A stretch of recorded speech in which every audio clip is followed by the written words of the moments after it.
subscribe. Good morning, ladies and gentlemen, and welcome back to the channel. My name is Dave Natch, and I speak stocks. Today is Fire Friday, March 18th. In today's video, I have two plays for you, a SP play and a MT play. But before I go into the plays, let me delve into yesterday's recap of the markets. The Dow continues to rally for the third consecutive day. The Dow closed up 1.23% yesterday. The Dow is sitting at 34,480. The Nasdaq, they closed up 1.33% at 13,604. Apple closed up 0.65%. Apple is sitting at $160.62. Apple. The big winner yesterday, PIK, it closed up 158% at 475 after the company came out with news. They're doing a collab with Disney. Go ahead and read the news on your own time. I tweeted this one out early, PIK. The stock opened up at 340, spiked as high as 618. The stock was up over 200% on the day. The volume, 124 million shares exchanged hands yesterday, and their average volume is 3 million, PIK. Let's jump right into it. First play is a SP play, in and out, grab and go, one and move. GROM, GROM, the stock is up 69% at $1.62. The high of day thus far, $1.72. Watch if this one impales $1.72 today. Okay, that's a sign of strength. If it retracts below 151, this might be a no-go today. The company came out with no news. We're just riding price action. Let's get the tires. GROM wears a market cap of 14 million. They have 8 million in the float. 22% of the float are held by insiders. 11% of the float are held by institutions, and shorts has 4% of the float. They have 6 million in revenues. Their revenue per share is 0.52. They have 3 million in total gross profit. Total cash in hand is 9 million. This is GROM. And their total debt, 4 million. Their current ratio is sitting at 2.71. Please sit tight for Dave's bonus play. Do remember, if you wish to open a trading account, check out my Webull link below. You'll get some free stocks. Minimum deposit required is $100 also. Pre-market hours trading starts at 4 a.m. sharp. 4 a.m. sharp with Webull. Webull only the way to go. Pre-hours trading is very risky. It's not for the risk averse.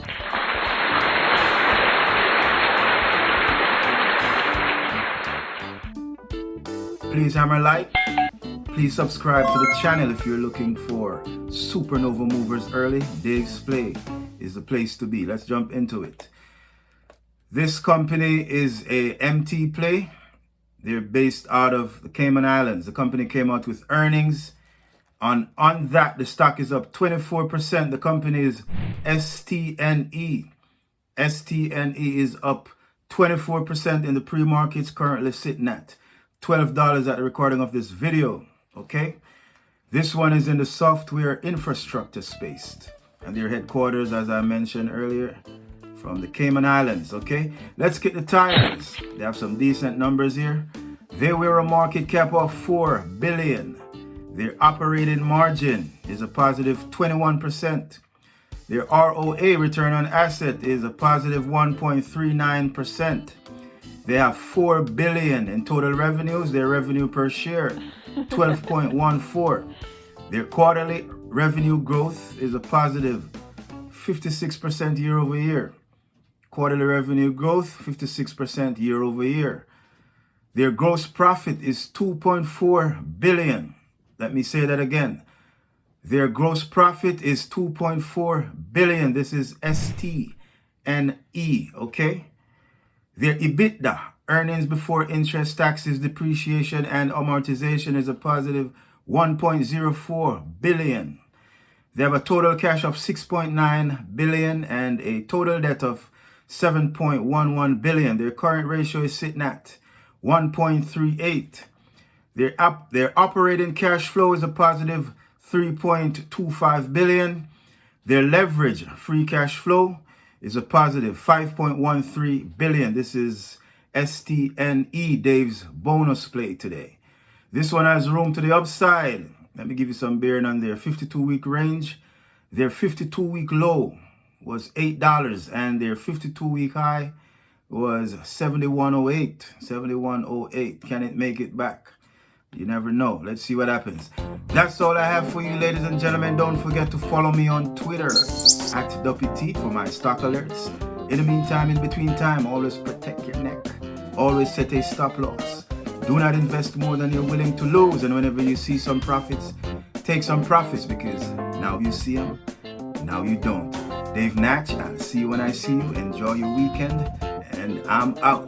Boom, bam. Make your next trade the best trade. Take care of your downside and let your upside take care of itself.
Thank you for watching. Dave Natch, I'm out.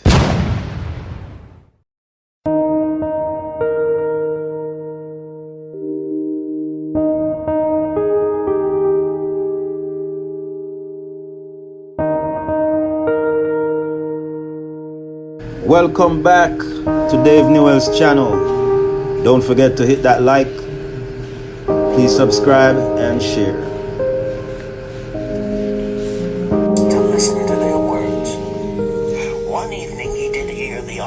Bemoaning to the ass the hardness of his lot.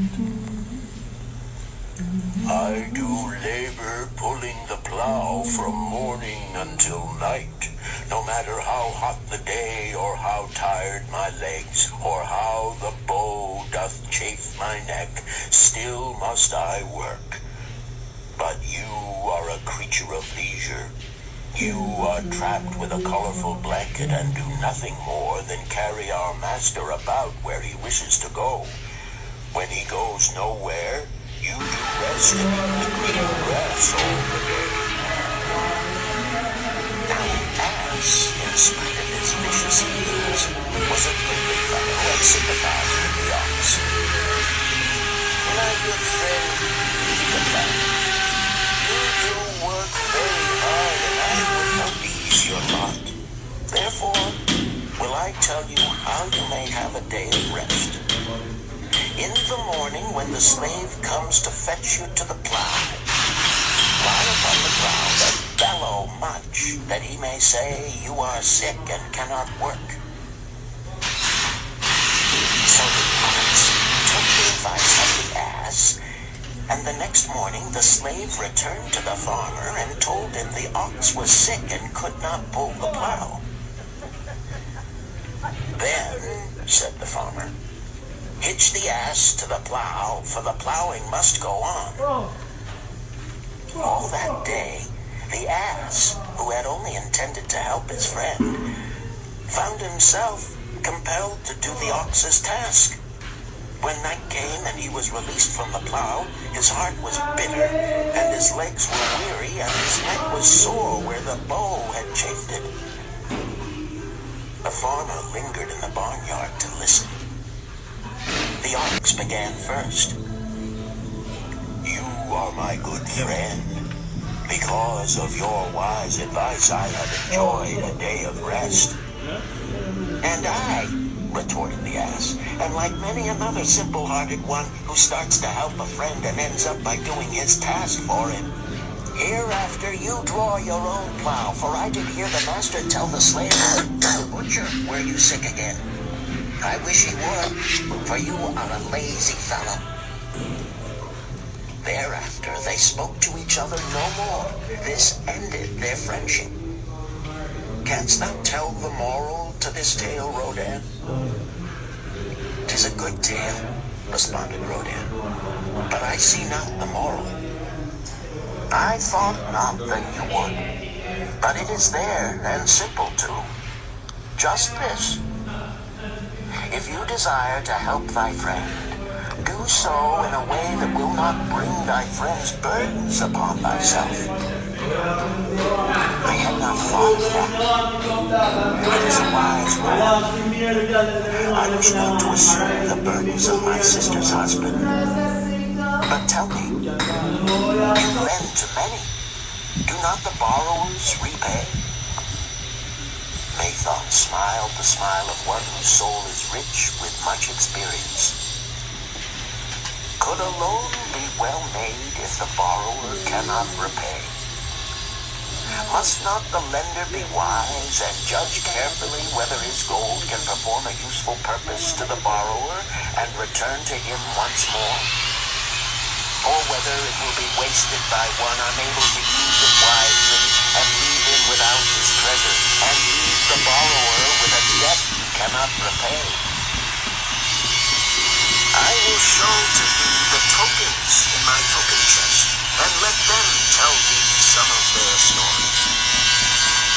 Into the room he brought a chest as long as his arm, covered with red pink skin and ornamented with bronze designs.